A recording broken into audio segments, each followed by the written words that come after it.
दोस्तों इस टाइम हूँ मैं तमोरिया गांव में और मेरे सामने एक नौजवान युवक खड़े हैं बाइक पे, जिनकी बाइक पे स्टिकर लगा हुआ है जनसुराज पार्टी का। तो आने वाले विधानसभा में अक्टूबर नवंबर में संभावित चुनाव बिहार विधानसभा के होने हैं और हम पड़ताल करेंगे आने वाले समय में कि जनसुराज पार्टी ने जो यहाँ पर प्रशांत किशोर ने जो एक इतनी लंबी यात्रा बिहार को नापने की, अपने पाँव से बिहार को नापने का जो प्रयास किया है, उस नापने के प्रयास में बिहार की राजनीति में क्या परिवर्तन आने वाले हैं या नहीं आने वाले हैं, या जो है जैसा कि बताया जाता है कि कहीं प्रशांत किशोर या उनकी जनसुराज पार्टी कहीं भाजपा की जो बी टीम तो नहीं है। अब ये आने वाले समय में ही हमें पता चल पाएगा। मैं इस टाइम हूँ अपने गांव का नाम है तमोरिया और इंग्लिश में जो है ये तैमूरिया जो है TAMURIA कहा जाता है। हमें नहीं पता कि मेरे गांव का नाम जो तमोरिया है उसका कोई मुग़ल कनेक्शन है या नहीं है, और हम जानने का प्रयास करेंगे कि किस तरह जो हो मेरे गांव का नाम जो है तमोरिया पड़ा।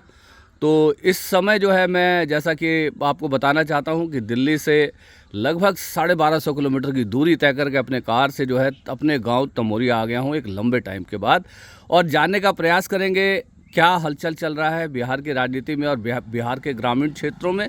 उसी क्रम में जो है उत्सुकतावश जो है मैं यहाँ पर रुक गया था, और ये हमारे गांव का मिडिल स्कूल है और यहाँ पर एक बहुत ही चर्चित और बहुत विख्यात महादेव पूजा होता है। इससे आगे एक जो दुर्गा जी का एक नया मंदिर की स्थापना का काम भी चल रहा है। तो देखते हैं क्या होता है आने वाले समय में बिहार की राजनीति में। जनसुराज पार्टी जो एक नई दस्तक बन करके आई है कि अपने लिए विधानसभा में कोई दरवाज़ा खोल भी पाती है या नहीं। ये बताइए कैसा लग रहा है आपको कलम में? बहुत अच्छा लग रहा है। कहीं महसूस हो रहा है कि कहीं आसपास में आपके बाबूजी हैं, हमारे चाचा जी हैं? पूरा लग रहा है कि यहाँ पर मेरे पिताजी का उनकी समाधि थी। जी जी जी। अब दिख नहीं रही है तो वो मिट्टी से प्लेन हो गई है। जी जी जी। थी थे यहाँ, तो मुझे वही पल याद आ रहे हैं। कैसा जो है मतलब जो है भावनात्मक ये पल है इतने सालों के बाद, लगभग 7 सालों के बाद आप अपने गांव आए? 7 सालों बाद आया हूँ। तो यहाँ तो अब अपना पेड़ भी मेरे कम हो गए हैं। जी जी पेड़ जी। कट गए हैं और बांस तो बिल्कुल ही साफ हो गया है। हाँ, तो हाँ, यहाँ है ही नहीं। हाँ, हाँ, और जमीन भी मिल गई है, तो अब पता नहीं लग रहा कि कहाँ तक मेरी जमीन है। चलिए, तो वो तो खैर पता चल जाएगा कहाँ तक आपकी ज़मीन है। तो आपसे आग्रह रहेगा, हमारे तो भैया है दोस्तों, जैसे कि आपको बताया कि ब्रजमोहन भैया से, कि आप ऐसे ही समय समय पर इस भावनात्मक यात्रा को जो है करें। हम कहीं ना कहीं अपनी जड़ों को छोड़ करके शहरों में जो है गमलों में उगाए हैं, और वास्तविक जो हमारी यहाँ पे ज़मीन है, जहाँ पर जो हमारे जीवन का वृक्ष जो है ज़मीन से उगता है, वो यहीं पर है। तो हम लोग कोशिश करेंगे, मैं भी काफ़ी समय के बाद अपने गांव आया हूं, तो हम कोशिश करेंगे कि अपनी जो इस यात्रा को जो है थोड़ा ज़्यादा फ्रीक्वेंटली हम अपने गांव, अपने जड़ों की ओर लौट सकें, और ऐसी ही तमाम वीडियो को आपके साथ साझा करके हमें बहुत ही प्रसन्नता होगी। क्योंकि दोस्तों आज नहीं तो कल हम सबको जो है लौट के आना है बैक टू बेसिक पर, जहाँ से हमारे पूर्वजों का वृक्ष ने जन्म लिया और हम उनकी शाखाएं बनकर इधर उधर लाइफ में सेटल हो गए।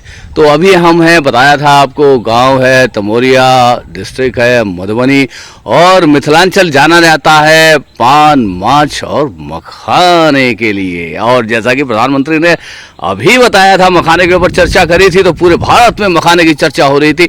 उसी मखाने के क्षेत्र से मैं बोल रहा हूँ, आपका होस्ट और दोस्त सुभाष चंद्र झा, और मेरे साथ हैं मेरे चचेरे भाई ब्रजमोहन झा जी। क्योंकि मुझे लगाना जो है वो झा जी लगाना बहुत जो है अनिवार्य है, क्योंकि वो मेरे बड़े भाई हैं, तो मैं कह नहीं सकता इस तरह से।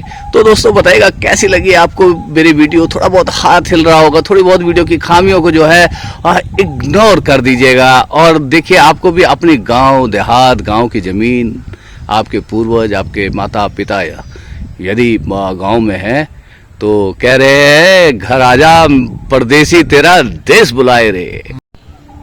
तो दोस्तों इस समय खड़े हैं हम, गांव है तमोरिया, और ये जो जगह आप देख रहे हैं, ये मेरे जो हमारे चचेरे भाई साहब हैं, उनका जो ये कलम है, हमारे यहाँ आम के बाग को कलम गाछी कहा जाता है और बताया जाता है कि मृत्यु के बाद कलम गाछी में ही जो है संस्कार होता है। और मैं आपको बता रहा हूँ, जैसे ये आम के पेड़ देख रहे हैं आप, ताजा जो है आम के पेड़ों का जो है तना जो है काटा जाता है, एक मोटा तना काटा जाता है, उस मोटे तने को ही जो दाह संस्कार में यूज किया जाता है।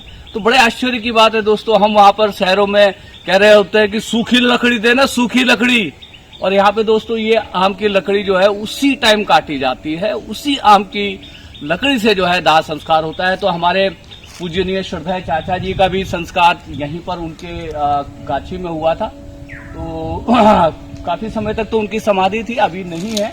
तो जैसा कि आपको पता है कि इस समय मैं आया हुआ हूं अपने गांव बिहार में, और मधुबनी जिला है, ये गांव का नाम तमोरिया है, और इस टाइम हम हैं अपने चाचा जी के कलम में। और हमारे स्वर्गीय चाचा जी कहीं यदि ऊपर से देख रहे होंगे तो निश्चित रूप से जो है उनको बहुत आनंद की अनुभूति हो रही होगी कि आज उनके जो अपना बेटा यहाँ पर आया है, साथ साथ में उनके भाई के बच्चे यहाँ पर आए हैं। और बड़ा ही एक, यदि सच कहूँ तो जो बोलते बोलते कहीं ना कहीं जो है बड़ा भावुकता का एहसास होता है। पर हम इतनी वीडियो बनाते हैं तो अपने गांव, अपने देहात और अपने ही गांव की यदि वीडियो ना बनाए तो कहीं ना कहीं हम अपने पूर्वजों के साथ जो है नाइंसाफी करेंगे। तो दोस्तों ऐसे ही और किसी कलम गाछी आपको ले चलते हैं, गांव जो तमोरिया बताया आपको, बिहार के गांव देहात की बातें करते हैं, तो आपको अच्छा लगे। और अब तक यदि चैनल सब्सक्राइब नहीं किया तो जो आग्रह रहेगा, खास तौर से मिथिलांचल के लोग से हम आग्रह करना चाहिए, यदि अखन तक अहाँ सब हमर चैनल ने यदि सब्सक्राइब के लिए है तो चैनल का सब्सक्राइब कर लियो। चैनल का हैंडल के नाम से चलते चलते 802। और हम प्रयास करबे आवे वाला समय में बिहार विधानसभा का चुनाव का कवरेज करे के लेल। तो अपना सबके आशीर्वाद चाहिए, एहि चैनल के शुभकामना चाहिए, स्नेह चाहिए, समर्थन चाहिए। तो हालांकि दोस्तों अब यहाँ पर भी लोग जो है अधिकतर हिंदी में बोलते हैं, क्योंकि हमारी मैथिली मातृभाषा है, तो कहीं ना कहीं जो है हमें अपनी मातृभाषा के प्रति सम्मान दिखाना चाहिए। तो आज और अभी का वीडियो जो है यहीं तक, चलते हैं किसी और ठिकाने की ओर। तब तक जो है आप सभी का दिन शुभ हो। राधे राधे, हरे कृष्णा।